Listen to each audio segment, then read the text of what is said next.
pertama saya bakal jelasin soal jenis-jenis dari buah kakao ya. Pertama ada namanya untuk Forastero ini bentuknya dia oval, terus punya kulit yang mulus dia, yang bagus. Nah untuk Forastero ini bisa ditanam di area tropis. Indonesia kan area tropis. Pertanian di Indonesia itu menanam jenis Forastero di kebun mereka. Nah untuk jenis yang kedua ini ada jenis Criollo.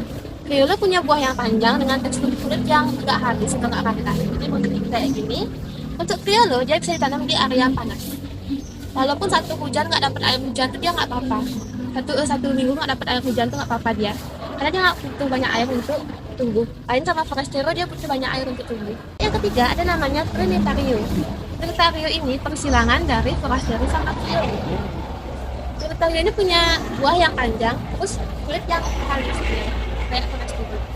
Nah, Trinitario ini bisa ditanam di area tropis juga. Ini jadi dari Trinitario yang belakang kayak ini.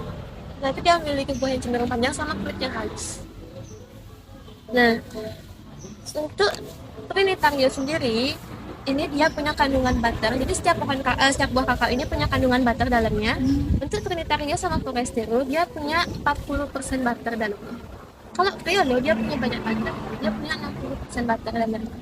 Tapi untuk rasa dari ketiga buah ini rasanya sama aja. Jadi nggak ada perbedaan rasanya.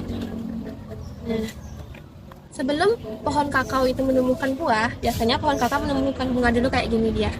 Terus bunganya bakal tumbuh jadi buah. Jadi buahnya itu berasal dari bunganya. Nah, untuk tingkatan kematangan, kita ukur dari warna buah kakao itu. Kalau yang udahnya berwarna merah, dia bisa aja kalau udah gede itu jadi warna hijau dulu baru kuning kayak ini. Dia merah dulu terus nanti kalau udah gede di hijau, terus berubah jadi kuning. Kalau dia awalnya merah terus gedenya merah, kalau dia udah matang itu tandanya dia itu warna oranye. Ya, itu tingkat kematangannya. Nah, umumnya dari dia tumbuh bunga, kita nunggu itu sekitar 5 bulan sampai kita bisa potong buahnya itu. Nah, dalam satu pohon kakao, mereka bisa nungguin 6.000 bunga. Tapi cuma 1% yang bakal jadi buah coklat. Karena faktor cuaca juga, kalau ada hujan kan bunganya pasti jatuh dia. Jadi cuma 1% aja yang bakal jadi coklat. 1% itu sekitar 60 bunga per tahun. 60 buah per tahun. Setelah 5 bulan setelah kita dapetin coklatnya, di sini kita motong coklatnya itu pakai ini. Ini kita sebut gunting ranting atau kates. Kenapa kita pakai ini? Karena kalau kita pakai tangan kita aja buat gunting gitu kan, buahnya itu bisa merusak pohon kakao. Itu bikin kulit dari si pohonnya itu terkelupas. Kalau udah gitu nggak bakal ada bunga lagi yang bisa tumbuh di sana. Jadi kita pakai kates buat motongnya. Dipotongnya pun lebih dekat ke arah buah. Ya.